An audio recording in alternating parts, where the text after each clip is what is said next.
We've got a really exciting first look for you today, and I don't think it's something we've featured before on GCN. It's a brand new e-bike motor from FSA.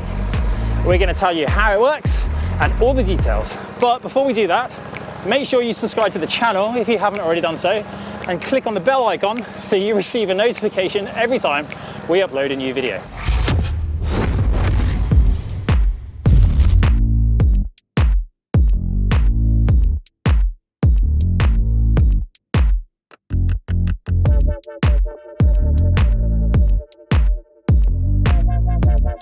FSA is traditionally a component company known for their handlebars, their stems and their wheel sets.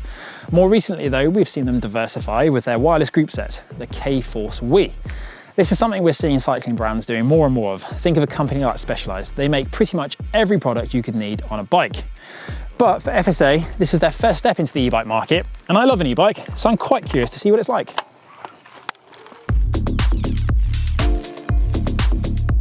Starting with the important bits, this rear hub is the system's motor, and it basically means that the bike remains looking like a completely standard road bike, which in fact, when fitted with a large cassette and a disc rotor on the other side, from side on means you can barely tell there's a motor in the rear hub at all. Fittingly for FSA as a component brand, FSA have designed 4 wheel sets to feature the motor hub. These are the top of the range Aero Vision Metron 40 SL disc, the Trimax 30 disc, Team 30 disc, and the gravel specific AGX wheel sets as well. FSA do say they are also working on a number of other e-bike wheel sets so that they can make sure they offer a complete range of wheel sets, both for road and gravel. One of the other positives for having the motor in the rear hub is that manufacturers can leave the bike geometry exactly as standard. The reason I say this is that some bottom bracket motors actually have a larger Q factor. This is the distance between the 2 pedals. And then some frames simply won't fit a large battery and a motor in the extra small frame sizes.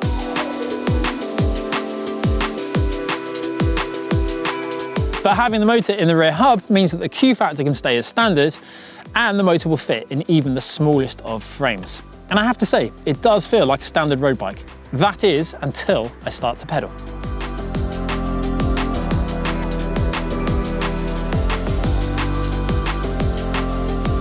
Powering that motor in the rear hub is a 250 watt-hour battery hidden away down here in the down tube. And if, like me, you're not paying too much attention to detail, you may have been hard-pressed to realise this was actually an e-bike at all. FSA will also be offering a 250 watt-hour battery extender that will tuck neatly into your seat tube bottle cage. Now, they haven't given us any specific range statistics, but with a battery capacity that large, I think it's fair to say it's going to be fairly substantial. As with all e-bikes and fitting with e-bike legislation, in Europe, the FSA motor will cut out at 25 kilometers an hour and 32 kilometers an hour in the USA. When it does cut out though, FSA claim that the way the motor works will mean there is minimal drivetrain friction. Up here on the top tube we have the power control. These days on e-bikes you generally see 2 types of power control, either a little toggle up on the bars or this neat, sleek single button integrated into the top tube. And I do think that these just look a little bit neater and again make it harder to tell that it actually is an e-bike at all. You can use the control to toggle between the 5 modes. From green, which is an eco mode, gives you the longest battery life, right up to red, which is the full-on turbo mode, providing you with 250 watts of extra power. And even on full blast, on the turbo mode, the motor's impressively quiet. I mean, I can't hear it over me speaking, and it's only putting out under 55 decibels. Now, at this point in the video, I meant to tell you that I'm going to use the turbo mode because I'm not as fit as I used to be. The real reason I'm using turbo mode is it's just a lot more fun on these hills.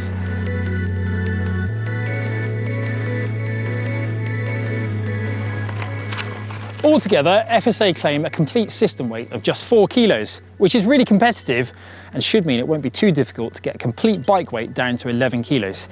Even our pre-production sample here weighs 12.5. As you would expect from a new e-bike motor, the FSA system comes with its own app.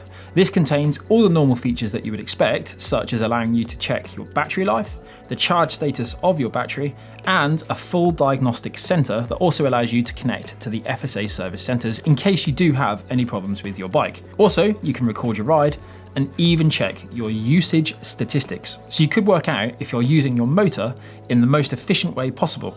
But the most interesting part of the app for me is that it includes full GPS turn-by-turn navigation, which pretty much makes this app the one-stop shop for riding your e-bike. So there you go, the FSA e-bike motor. I've always been a big e-bike fan myself, but I want to know, have you ever tried out an e-bike yourself at home? And if not, why not? Let us know in the comments down below. Give this video a big thumbs up if you enjoyed it, or if it persuaded you to have a go on an e-bike. And if you haven't already done so, check out John's latest Garbage to Gravel episode over there.